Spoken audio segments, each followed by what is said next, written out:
are you? Well, yourself. Are you looking forward to the journey home? Yeah, listen, to be honest, I think the travelling has been a bit tough on the South African teams this whole season. Yes, we are looking to the trip back home, but we would have hoped to only go next week, Sunday, but obviously knew that coming to Dublin and beat Leinster at home, it's not going to be easy. So yeah, I think it will be good. We will obviously go into a Currie Cup when we get straight back home. Our Currie Cup season is still going on. So some of the players will go straight into that competition, except for the Boks. They won't be allowed to play Currie Cup. Correct me if I'm wrong, that was your fourth Northern Hemisphere trip in this competition alone this season. Yeah, I think it's 7 fixtures over, but 4 long haul trips. Yes, it's probably 4 for 5th. Yeah, so it is. The travelling is a bit tough, to be honest. I think where the European teams only travel once to South Africa, we obviously gotta jump on the plane, and it's not always business class as well. So it's sometimes economy class. But again, I think we knew that coming into this competition. We obviously would love to get a little bit more even the playing ground, but we knew that, so we just got to make it work. And I think that's what South Africans are known for. We just make it work. Okay, just finally, do you reckon? Obviously, Leinster were mugged by the Bulls in the recent past. I wonder, have you noticed a change in Leinster that will get them over the line in this competition, and perhaps in Europe?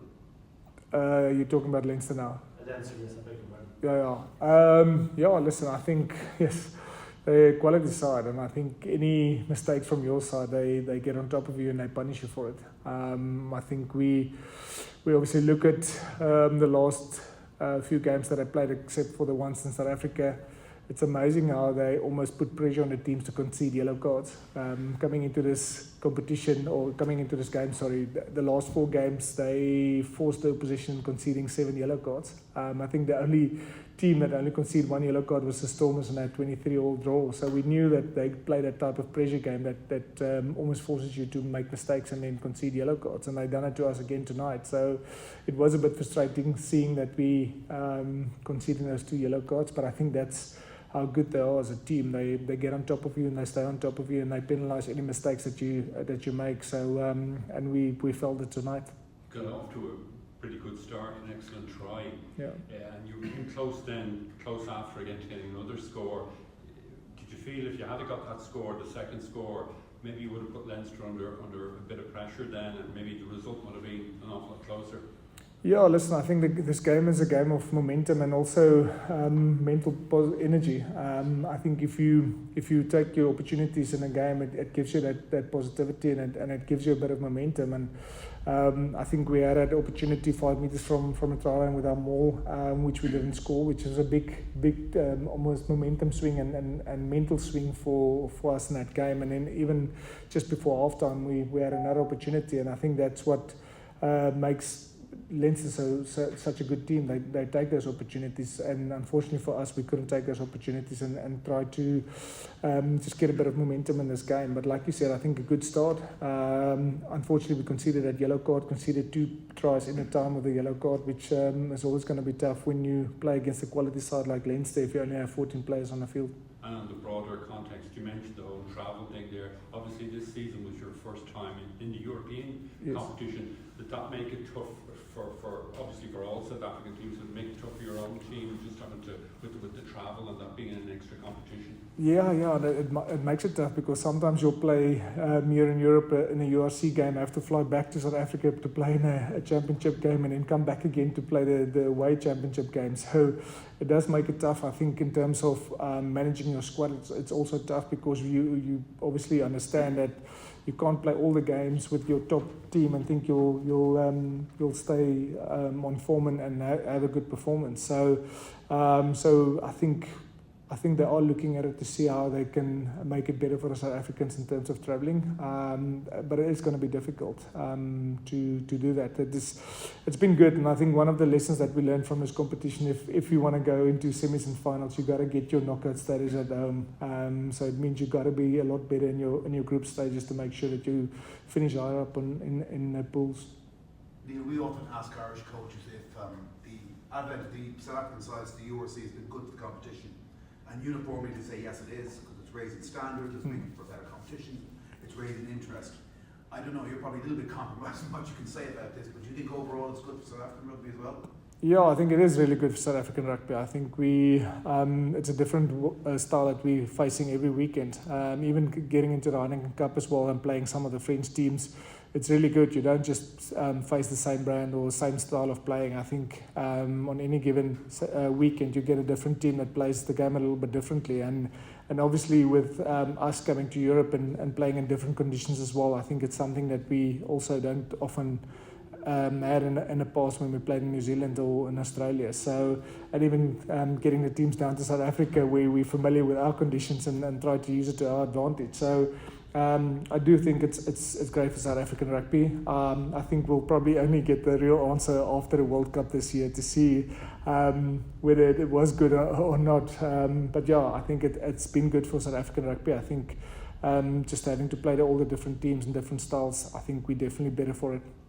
Neil, a lot of the Northern Hemisphere team probably wouldn't realise that you're not only playing on two fronts, you're actually playing on the third front in the Currie Cup at the same time. Yeah. Do you think there's a solution down the line to maybe extend the squads for the Currie Cup at least, where you're not actually having to rely on the URC and Champions Cup players in the Currie Cup at the same time? And could that actually end up developing South African rugby even further with more players in a wide playing pool? Yeah, I think South African rugby is actually looking at it as well.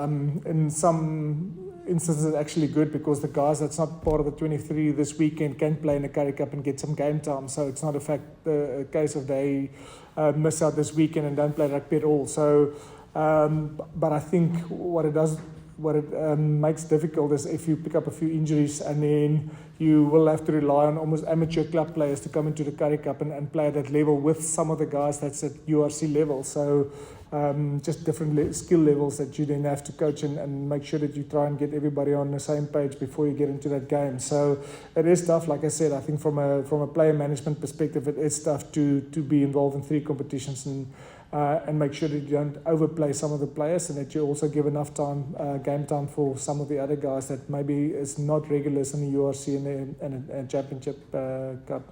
Speaking of this wider squad as a whole, you're missing Cohen Bosch, Stephen Etzebeth, Theo Khaleesi. What difference, Cohen Bosch in particular, it looked like you guys were maybe missing a bit of his creativity and his first phase ball in the number 10 jersey. What difference would those players that you're missing, particularly those 3 players, have made today? Yeah, I think you can add Jaden Hendricks to that list. Yeah, I mean, some of those players, the quality of them speak for themselves. As Sia Khaleesi, not just as a player but as a leader as well. Eben Etzebeth, although Corneille Raal has done a great job, a youngster that came in for only his second URC cap, he's actually played really well.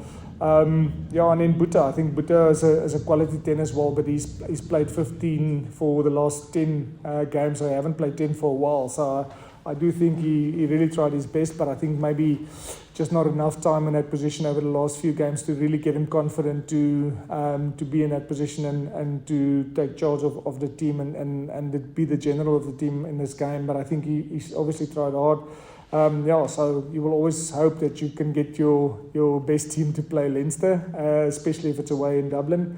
But unfortunately, it wasn't to be, and I think this is what we obviously need to get right in the future, is to build squad depth and make sure that when we do pick up injuries, that there's good enough players to come in and fill the spots of the guys that's injured. You left about maybe 17 points on the pitch today with a knock-on in the one wide channel, and then obviously Buta, again, he's not a first choice, he's not your first choice kicker, so is that you can consider as well. Was South African rugby as a whole concerned about kicking off the tee, particularly in this World Cup? What is there anything that you as the Sharks can do to try and develop more kickers and not leave those points on the pitch? Yeah, I think it comes into my answer now is that we got to develop guys to be a lot better, so that when your first choice players are not available, that the second choice player is just as good in his positional skill sets as well, not just in a general skill set. So, and I think that will be the big focus point for us as coaches in the Sharks. We've got to start building a system where there's good depth. We've got to start building an academy and an institute where we fill the senior side from the bottom and not from the top. And that's obviously a long-term plan, and hopefully something that we can get right over the next 2 to 3 years, and make sure that we have a system that's sustainable and have squad depth that no matter which 23 we put onto the field, they're still a good side. Last one for me. Obviously, with you having John Plumtree come in as the head coach from next season, what are you expecting from him, and then how will your role be different? Because obviously you're director of rugby, not necessarily head coach. So how would your role be different when John Plumtree comes in? Yeah, I think I'll be a little less hands-on, and I think again, like I said, I think my responsibility will be more to look after the system and make sure that we have that sustainability. Make sure that we coach the right things at the academy level, make sure that we get the right players in, and then bring those players through the system, through the ranks into the senior side, where John will be a lot more hands-on. I think the great thing about John Plumtree is the fact that he played and coached in Durban. He understands the conditions, he understands the environment and the culture of the team, and yeah, I think it's great. He's very experienced as a coach as well, and I think that's what the Shark needs at this stage in where we are as a team and as a system. Good guys, I'm just going to go virtually here to our journos that we have here on Teams. Just put your hands up and then unmute yourself, and I'm sure you are aware you can ask your questions. Sibu? Hi, Coach Neil. How are you doing? I'm back on the result. I just wanted to find out, after this, there's another big change, obviously, with Plum coming in. The Sharks fell again at the stage as they did last year. What's the job now for Plum and yourself to kind of get this team past this quarterfinal stage for next season? Yeah, Sibu, I think it's important for us to make sure that we are all aligned in how we see the way forward. I think from a coaching perspective, before we take it to the players, I think we got to sit as coaches and talk about how we want to play this game, what's the Sharks' way, and then build on that. I think there was some positives in this year already. I think there was some positives that we can build on in the future. But it's also, I think, an opportunity for us to make sure that we get the things right from the start. And I think the longer off-season and pre-season will give us that opportunity to put a good foundation down for the rest of the season. I think we know as a team and as a system that we're not close to where we want to be. And I think the off-season and pre-season will give us a great opportunity to get ourselves aligned and get a good foundation to build on for the rest of the season and hopefully for the years to come. While you guys were in action earlier, your Currie Cup team actually did well by winning at Loftus. It shows you that the ingredients for building a good team are there in-house and from the big signings that you've had. What's the job going to be like in terms of the recruitment you spoke about moving forward? Yeah, again, I think if you look at the under-19s, they also won away against Western Province down in Cape Town. Obviously, under-20s won the competition in South Africa. So the Currie Cup is doing well. They won their game away against the Bulls. So I think we got everything, and unfortunately, it's a bit of a process, and we got to have a bit of patience to understand that we don't turn around things in a week or two's time. It will take maybe a year or two to get to where we want to be. But I think everything is there. All the things are slowly getting into place. There's still things that we can be better at. There's still some alignment that we can get in the system and in how we see things and do things and where we want to go.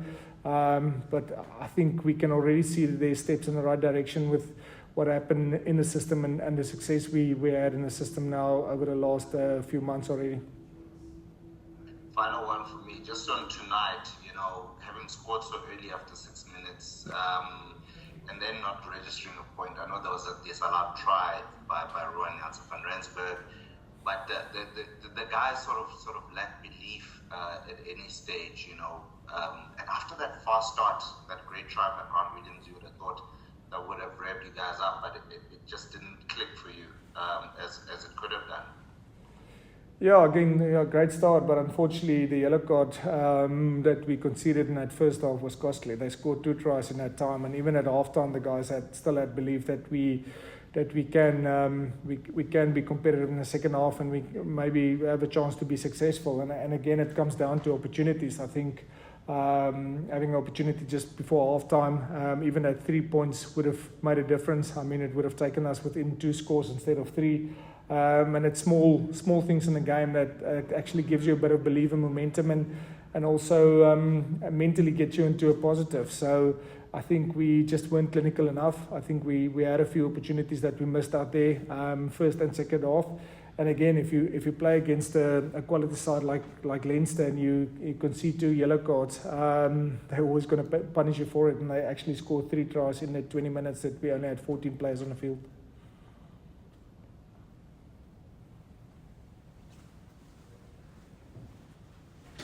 Anybody else? Just a quick word on Grant Williams. I mean, he scored 1. Could have taken credit for the run. Janssen van Rensburg assist as well. I mean, if you were Jacques Nienaber picking a World Cup squad, would you leave him behind or take him with?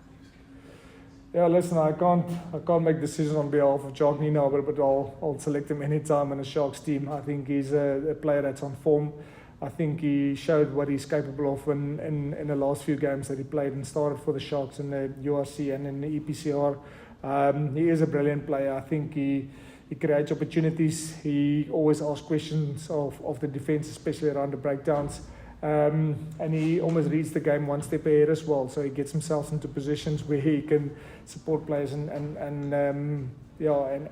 actually score tries and create tries as well. So he is on form. He is a good player. I think he is definitely good enough to be in a Springbok jersey and play in the World Cup.